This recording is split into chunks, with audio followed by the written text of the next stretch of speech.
As hard as it is to imagine, we're on the downhill side of the 18th today, and a week from today, well, Christmas Day will be just about over as well, for the most part at least. Thank you all for being a part of the program. I don't mean to start off on a negative note, just a little FYI there. Christmas Eve, we'll say, next Tuesday, and Christmas next Wednesday. And as such, well, I have it in your forecast. Your 7-day now includes our Christmas Eve, as it did last night, but in some more detail, and our Christmas Day forecast. And while I'm excited to be able to bring you that information, I'm not so excited about it. There is, however, some white stuff in the forecast between now and Christmas, so white Christmas, out of the cards. A wet one is more likely, but we've got a little Christmas mood in the form of some snow in your forecast in just a few moments. Good news is, rain's out of here. Tell you how much we got in the downtown Sagersville area and talk about other weather conditions in just a few moments. The McGoffin County Fiscal Court met last evening in regular session. A few important items of discussion. More on the EMS ambulance service situation. Some new information provided by Judge Executive Matt Wireman as they're still grappling with the fact on how to try to be able to come up with some funding to help supplement the ambulance service to go back to 2 ambulances at least serving the county.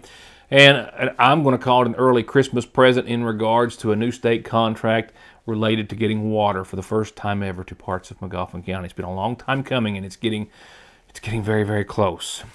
We'll have that. We'll also have a report of a woman out of Johnson County arrested for reportedly putting her kids and herself and another adult in danger from gunshots after a drug deal apparently went bad.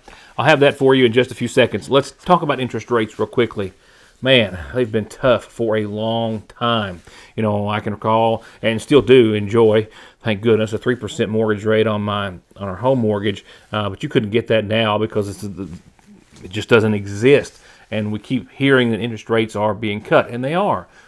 Half point here, a quarter point today, but still isn't getting us down to where you can really save anything if you're getting ready to go buy. If you, of course, if refinancing, if you had a great loan from some years ago, a few years ago, and going and buying something now. I mean, interest rates can range from anywhere from 6 to 8 to 9, 10%, depending on what you're buying. The good news is they did go down today, but they're also signaling at the same time that they're not going to make it down as far as what they had forecast, and that they're not going to be going down as often as they had forecast. Here's the bottom line. The Federal Reserve today did cut interest rates by 1/4 point, announcing expectations of fewer and slower additional cuts through certainly the end of the year, which is over, but through next year and 2027 versus what they were forecasting just a few months ago in September. The Federal Open Market Committee cut the federal funds rate today by 1/4%, targeting a range between 4.25% and 4.5%. That's just the baseline. So anything you finance is going to have an interest rate higher than that, and much higher than that for depending on what you're purchasing.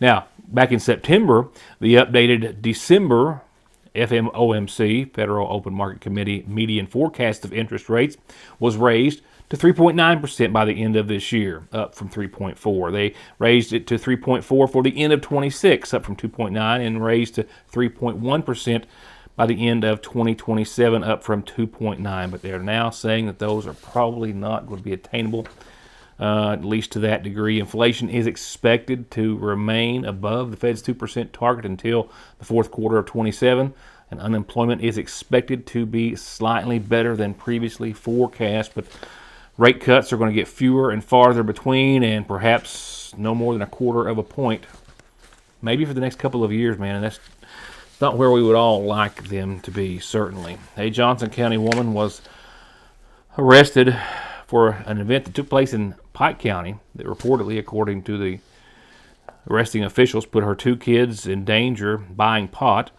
after she suddenly appears to have stole it and was shot at by the person she went to buy it from. According to court documents and arrest citations, this reportedly took place last night in Pike County about 8 o'clock. That's when the Pikeville Police Department says they got a call that resulted in an investigation, during which they so far have determined they believe that 34-year-old Ariana Cook of Tudor Key had a male friend or acquaintance drive her, along with her 2 kids, who were said to be ages 3 and 6, to another person's house to buy pot, and that she had the driver drop her off and then come back and pick her up. And as he did, she came running out of the apartment with the marijuana that belonged to another individual, with that individual giving chase to her for taking the marijuana with a gun. And in doing so, fired at least one shot from that gun towards the truck that Cook jumped back in with to flee the scene and the altercation.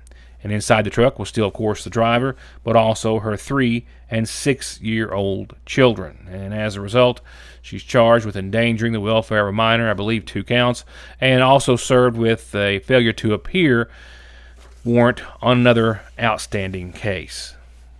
Still a lot to come, and we'll get to that in just a second.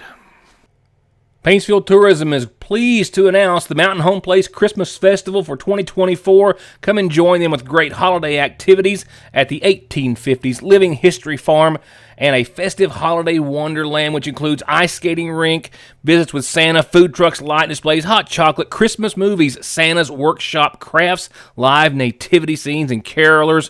They're going to read the Christmas story. They're going to have some vendors there for some holiday shopping. Admission is just $5 per person, $10 per person with the ice skating, and it's every Friday and Saturday for the end of the year. There's not too many of those left. And by the way, they've got themes for every weekend. This weekend, it's Elf Nights. That's right, movies and all sorts of fun and activities. And the next weekend, it's the Grinch Who Stole Christmas. But they're still going to have a good time. Maybe they'll get their gifts back. And the Mountain Home Place Christmas Festival will end with Frozen Nights, Friday and Saturday, December the 27th and 28th. Movies and fun every weekend. For whatever reason, if your working days are over, don't do anything before you meet Grover. Social Security, disability, SSI, work injuries, wear and tear, and hearing loss. 888-9-GROVER. 2, 1,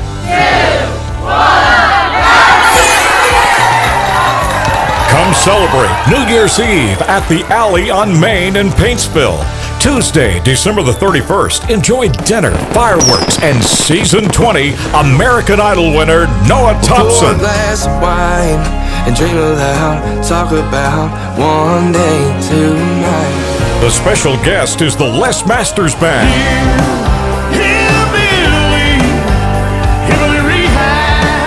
It will be a New Year's Eve to remember with a fireworks display from Jerry Pelfrey Fireworks. Don't miss it at the Alley on Main. For tickets, call 606-207-1951. That's 606-207-1951. Or visit alleyky.com. Noah Thompson in concert New Year's Eve at the Alley on Main. You and me ain't us no more. After a loved one's death, the holidays can be a painful reminder of all that's been lost. While others are celebrating the season, you're likely filled with painful questions. Should I hang my loved one's stocking? Can I just say no to social gatherings? How can I make the holidays special for my kids when I'm hurting so badly? At GriefShare Surviving the Holidays, you'll find answers to these questions and helpful strategies for navigating the complexities of this season. And you'll find hope in the process. Register now to find support, relief, and encouragement for this season.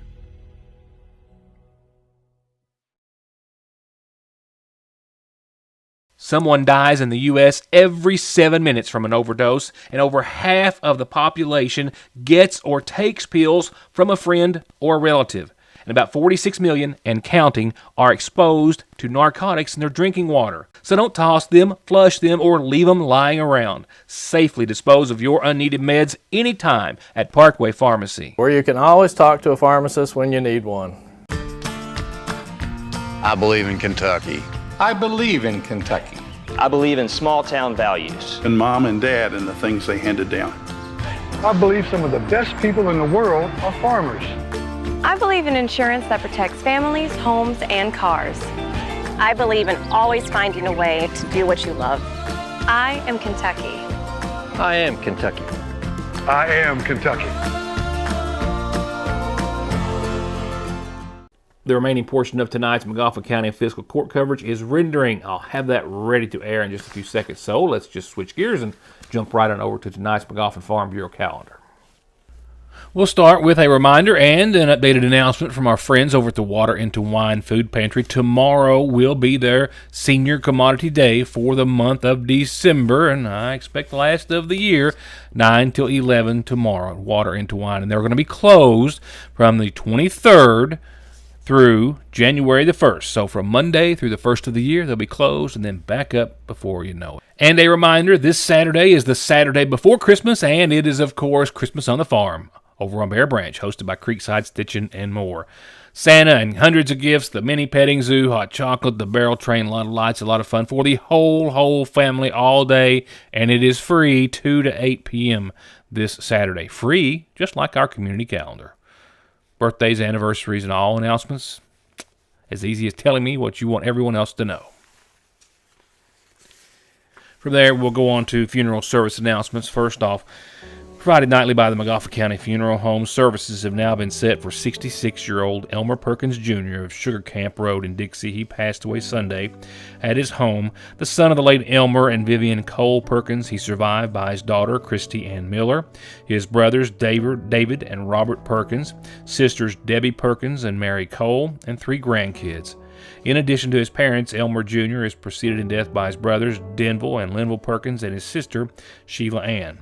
Services will start Friday at 1 o'clock from the Montgomery County Funeral Home. Visitation will be tomorrow evening from 6 until 9. Services have been set to begin this Saturday at 1 for 35-year-old Michael Shane Howard of Hensley Road in Sagersville. He passed away this Monday at his home. The son of the late Denny Jean Howard and Patricia Brown Howard Trusty, who survives. In addition to his mother, he's survived by his stepfather, Donnie Trusty, his brothers, Jamie Howard and Denny and Tyler Howard, his nieces, Layla Howard, Chelsea Howard, Paisley Lovely, and Miley Howard. And in addition to his father, he is preceded in death by his maternal grandparents, Clayton Wade Brown and Joanne Helton Witt, and paternal grandparents, Cisco and May Howard. Services will begin Saturday at 1 from the Montgomery County Funeral Home. Visitation will be Friday evening from 6 until 9.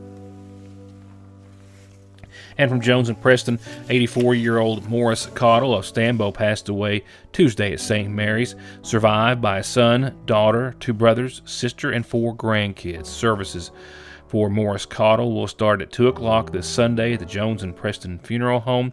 The family says that in lieu of flowers, memorial donations are requested to the Gideon International through Jones and Preston. Getting your prescription filled by Sagersville's oldest, most trusted pharmacy is only one of so many other reasons to stop by. Tasty reasons like hot soups, hot dogs, chicken salad, loaded Dorito nachos, iced and specialty coffees, hand-dipped cones and milkshakes, and Christmas gifts. Check out Christmas sale prices from Sagersville's oldest firearms dealer. It's a tradition and a destination. It's Fraser's Prater Drug in downtown Sagersville. Johnson Central High School stands alone in providing the most college and career programs of study in one building throughout the entire state of Kentucky. This includes pathways in everything from the medical field to engineering, telemedia, welding, agriculture, and even aviation. And that's just to name a few of the 32 different choices. Work has also been started on a brand new state-of-the-art high school. So now is the time for your child to experience the power of opportunities in Johnson County schools.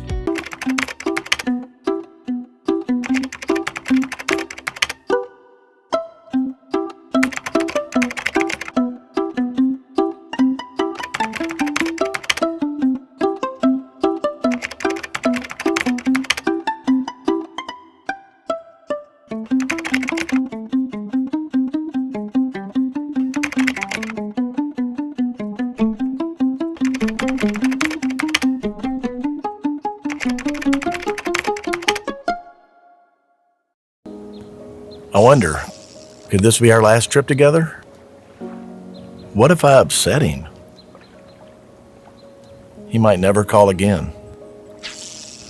But what if I don't say anything? Hey, Dad. Is something wrong? Actually, are you okay? If someone you know or love is struggling, contact Big Sandy Healthcare today. Just in time for Christmas, Ruth Hunt Candies and Lighthouse Candles add to an already mesmerizing array of flowers, arrangements, gifts, and more. Seasons Florist in Sagersville wishes to thank you for such a warm welcome and invite you to stop by and see the magic of Christmas through their designs and special gifts. Or call anytime 24/7 for orders and delivery to McGoffin, Morgan, and Johnson counties. Seasons Florist, 349-4000. Now to coverage from the McGoffin County Fiscal Court meeting last night. As the meeting began, standard operating procedure, if you will, payment of the bills. $68,000 transferred from the general fund to the jail fund, a little less than last month, but still high and higher than many other neighboring counties, noted Judge Matt Wireman here as of late. They also received the McGoffin County Water District budget, which is just a pass-through, which they just acknowledge and go on. There was some good news, though, in regards to the Tech Center, who is still excited about building their certified skilled trades training center here in McGoffin County in the industrial park, which they hope will accommodate anywhere from 200 to ultimately 400 students every year. Well, they now, as you may recall, I told you they were looking for, they have now secured a temporary location in McGoffin County until that new school and campus can be built at the industrial park. This after a vote last night in the McGoffin County Fiscal Court meeting. 4B, consider approve a rental lease agreement with Tech Center for space use of the Lloyd Hall Community Center. If you recall, we had Big Sandy Community and Technical College had their adult education program in the back of the community center, and this past July they moved out. Their grant funding apparently was reduced somewhat, and they didn't have the funds to continue with the lease. Since then, we have sold property at the industrial park to Tech Center. They're applying for grants and receiving grants. They got one not recently. That's going to be a significant portion of what they need to get their school built on the industrial park.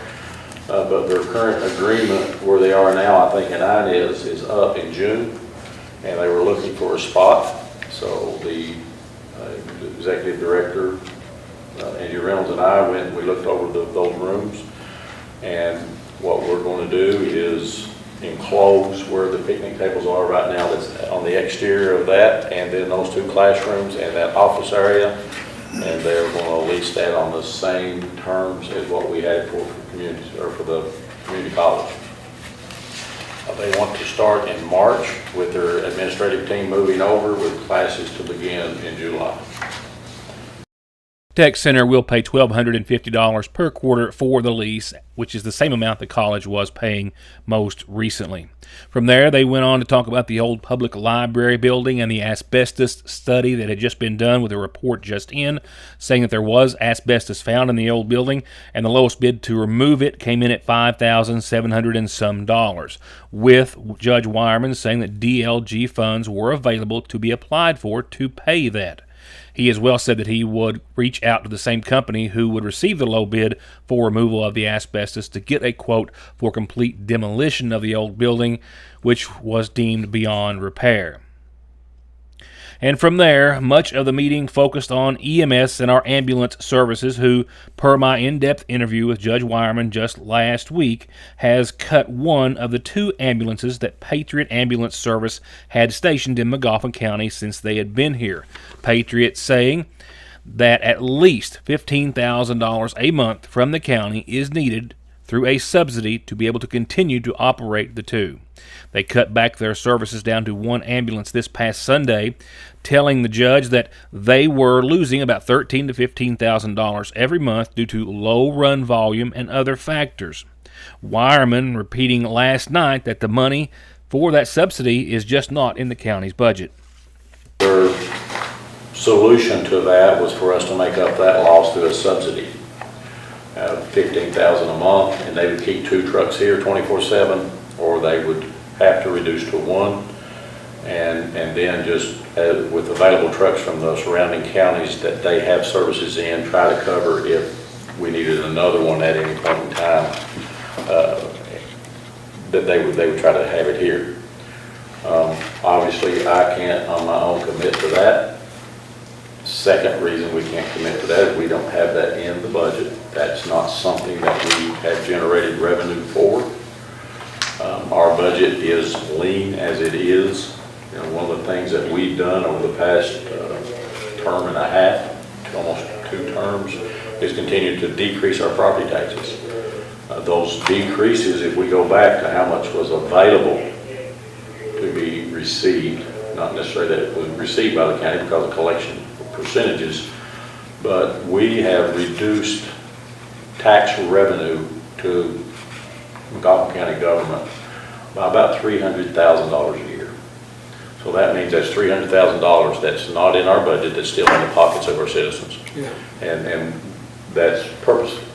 You know, when we first started this, there was, you know, we didn't need that much money, and I think we've done a lot with the money that we've had. But we know that inflation and consumer price index and all those things have increased dramatically since COVID.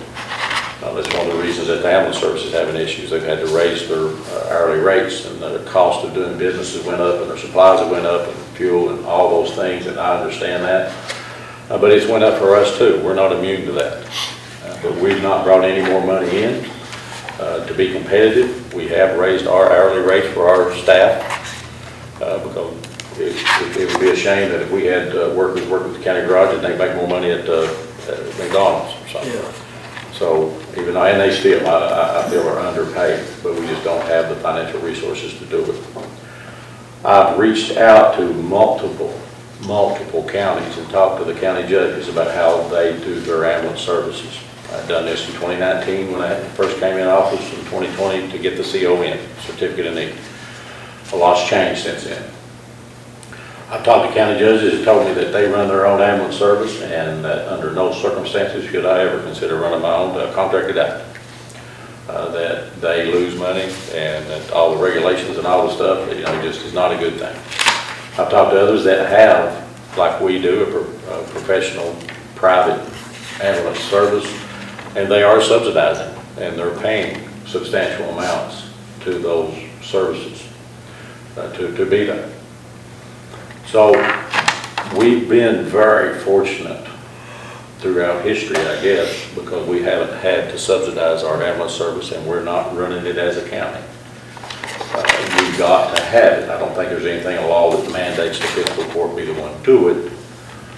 But as my wife has said by meeting with me and several other county judges, that it seems that being the county judge and in this role that we are the father of the county and that we have to take care of everybody, and that's our job and our role, and that's the way I see that. And as sitting in this chair, this is a big weight to know that we may not have enough coverage, but 2 may not be enough, 5 may not be enough at any point in time. So we are still looking and meeting with folks, and I met with some today that cold called and said, you know, you need ambulance service. And I said, well, ironically, we just had ours say they're pulling out one, so stop by and see me. But they want $500,000 a year to come in for 2 ambulances. We don't have that in the budget. So I've met with Travis, and I've talked to the Department of Local Government, and we are looking at all the possibilities and methods and processes and things that would have to happen to generate more revenue or to create an ambulance board that would be a separate taxing district. But none of those things do we have a lot of clarification on, and we're trying to find someone else that's already done it and see how those things may work. Wyman saying it was important to note that there is currently an ambulance and crew covering 24/7 McGoffin County through Patriot Ambulance Service, and that there are still in place mutual aid agreements with neighboring ambulance services to help pick up the slack should emergencies dictate or cause the need for so. And as well, he was reaching out to local fire departments to ask what they might be able to do to help step up and cover, with no indicator, he says, that Patriot is pulling out or stopping services altogether, and that the county and Patriot are working both together to find a permanent solution. With the judge also saying that he agreed with Patriot after checking 911 records that calls have been down, and Medicaid pays pennies on the dollar in the state of Kentucky, while Medicare pays pretty well, that being a factor, and that not the same situation in other states. but for Kentucky.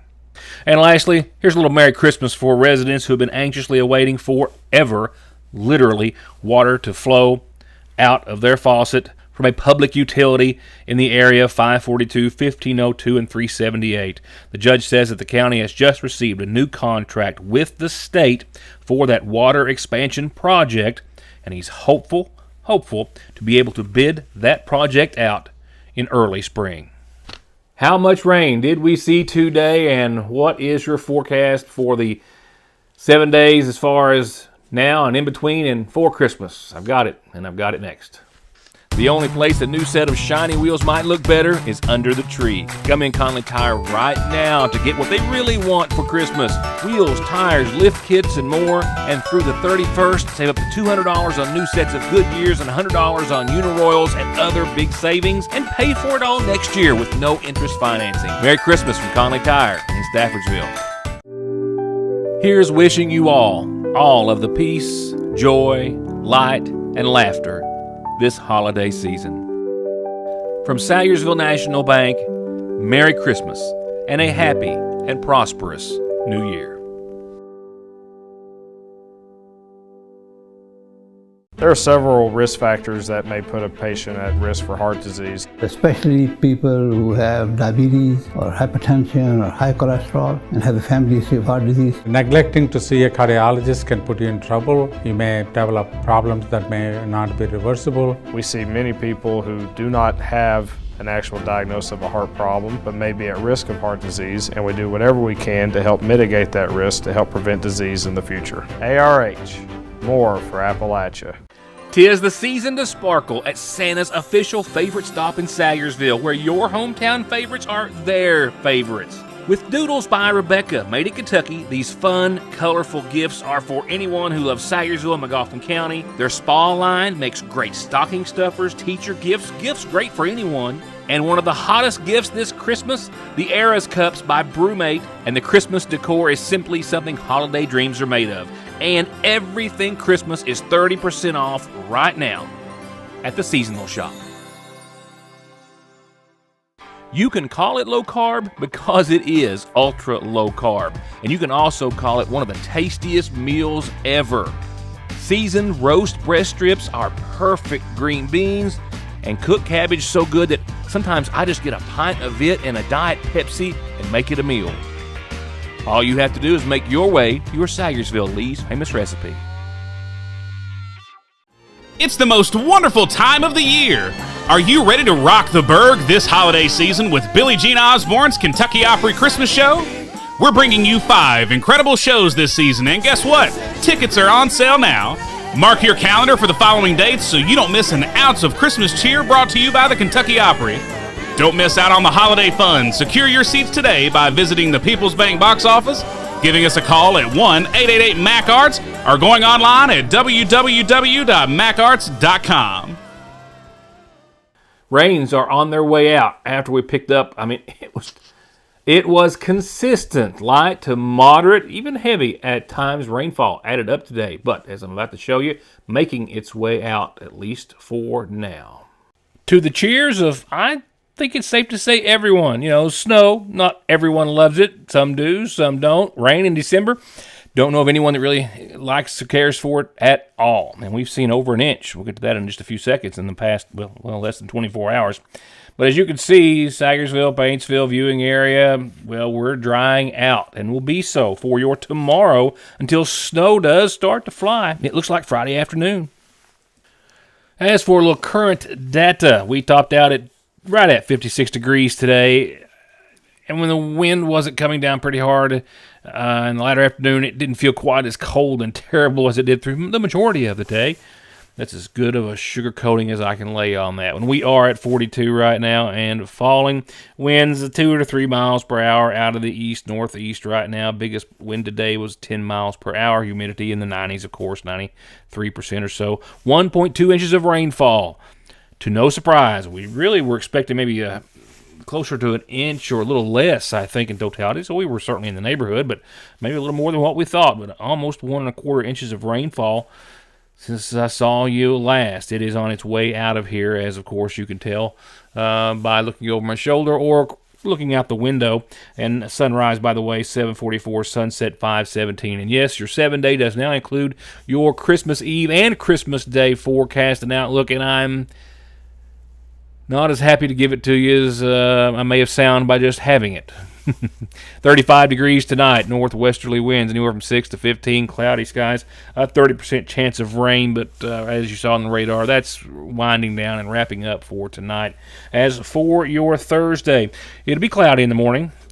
No ifs, ands, or buts, but I think we'll see clouds part. We'll see some mostly sunny skies tomorrow and around 37 degrees for your Thursday.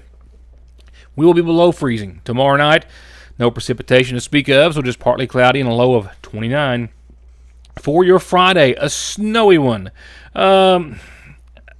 Just enough to say there is. Put you in the mood a little bit. Probably less than a half inch of snow, but 36 for your high. That's it. Yeah, topping out at 36. West winds up to 16 miles per hour. Less than a half inch of snow, I think, is possible during the day. But there's going to be some snow showers continue Friday night, that will lead into some flurries Saturday morning. No major accumulation there, but with temperatures, as you saw, down around 25, could make for some travel conditions that you'll need to be mindful of. So do so, please. Saturday, again, flurries, partly sunny, 34 and 18 degrees for your nighttime low. That takes us into the latter half of your weekend, where we're again in the upper teens for nighttime lows Sunday night after hitting about 32 under sunny skies on your Sunday. So not all that bad. Drying up, a little snow for snow lovers on your Saturday, and then some sunny and cooler skies certainly on Sunday as we see 32, and again the upper teens. Monday, the eve of Christmas Eve, 43, still sunny, still clear, still calm. Nighttime lows improve up into the mid and upper 20s at around 27, 28. Christmas Eve on your Tuesday right now looks to be not all that bad. I think we'll see partly sunny skies with a 20% chance of rain in the afternoon. That goes to a 50% chance of rain later on Tuesday night. And sad to say right now, rain chances continue into Christmas Day at 50 degrees, mostly cloudy, and a 50% chance of the wet stuff. That is it. When I see you back here tomorrow, that's it. I'll see you back here tomorrow, hopefully after you've got at least a portion of the way through tomorrow's edition of the Sagersville Independent. There's a lot of cool stuff in there, a lot of important news and information, but let me just say this, 2 words. Santa letters. Santa letters in tomorrow's paper. One of the most fun papers there is. Even if it's not one of your kindergartners in there saying what they want for Christmas and telling Santa, it's still a good read. Pick one up, and I'll see you back here tomorrow night. Thanks for watching.